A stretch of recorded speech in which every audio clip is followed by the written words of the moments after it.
and welcome to Sharing Stories and Stuff.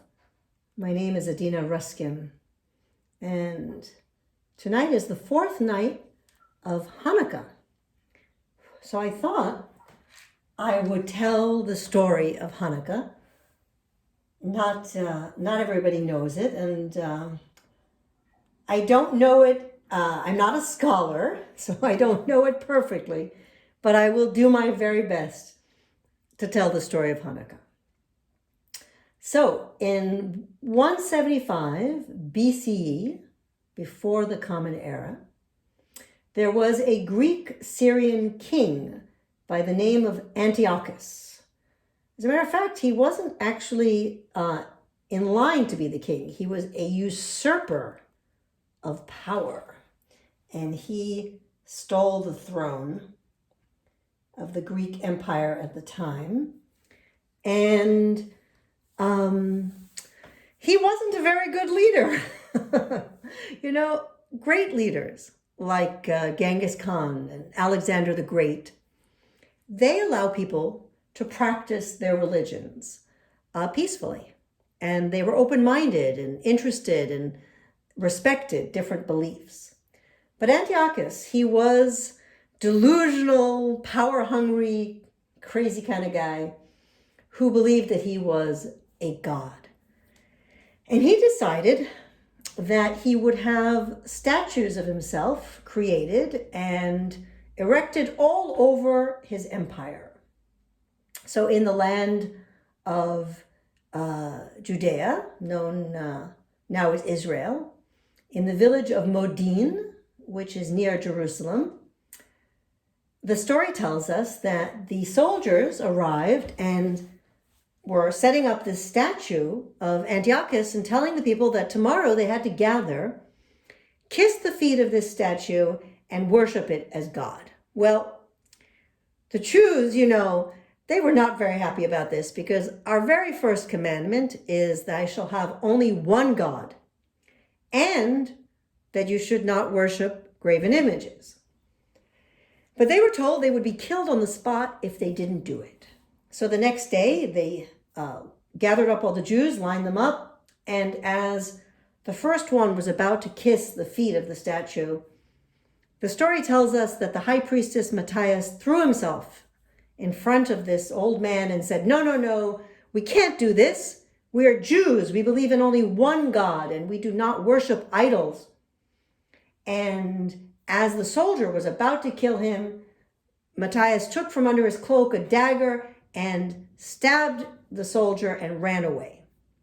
And his sons ran with him into the foothills, and they hid in the caves. And other Jews followed them, and they formed a band of soldiers. Well, Antiochus was super upset, said, How dare these Jews do this? Go get them. He sent a battalion after them. Actually, I'm not sure if battalion's the right word, but he sent a bunch of soldiers after them, and the Jews, Matthias and his sons, had the advantage because they didn't have heavy armor. They knew the terrain, and the Greek soldiers were encumbered with the armor, and they walked slowly in large groups. And Judah, who was one of Matthias's sons, became the leader, and they created what is now known as guerrilla warfare, because they would attack quick and fast. And they became known as the Maccabees, because Maccabee means hammer, and they were attacking the way a hammer hits a nail. Well, they battled on for about 2 years, and they won. The Jews won.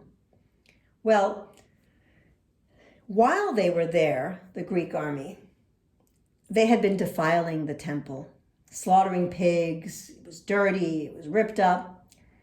And when they left, the Jews gathered together, and they started to clean up the temple. And they found a little bit of oil so that they could relight the menorah, which is the eternal light that burned in the temple. And the story has it that oil lasted for 8 days.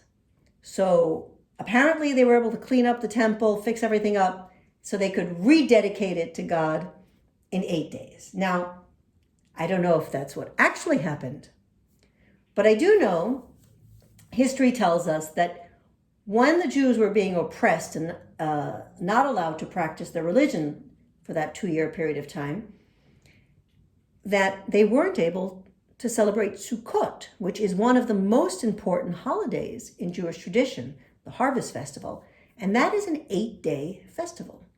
So there might be a connection to Sukkot being 8 days and Hanukkah becoming an 8-day celebration. But it is definitely a celebration of light in a time of darkness. And I think we can all use a lot of light as we go through these dark times, but we are definitely headed toward the light now. So I wish you all a very happy Hanukkah, a very Merry Christmas, and thanks for listening. Please subscribe, share, leave a comment about one of your favorite holiday traditions. Happy Hanukkah. Ciao. Oh, I wanted to tell the dreidel story. I'll save that for another time. Ciao.